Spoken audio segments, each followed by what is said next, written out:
Taiwan రక్షణకి ఎప్పుడు కూడా America రక్షణలో తైవాన్ ఉంటుంది. అమెరికా న్యూక్లియర్ అంబ్రెల్లా కింద తైవాన్ ఉంటుంది.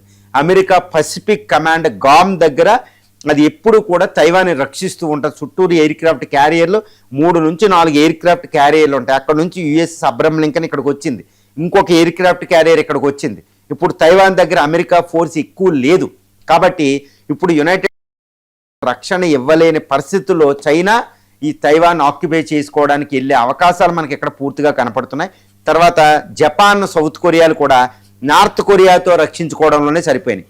చూడండి, ఈ తైవాన్ మీద ఈ చైనా తన యుద్ధ విమానాలు పంపించే 2 రోజుల ముందే north Korea Kim Jong Un మిసైల్ని ప్రయోగించేటప్పటికి అక్కడ జపాన్, సౌత్ కొరియా అలర్ట్ అయినాయి.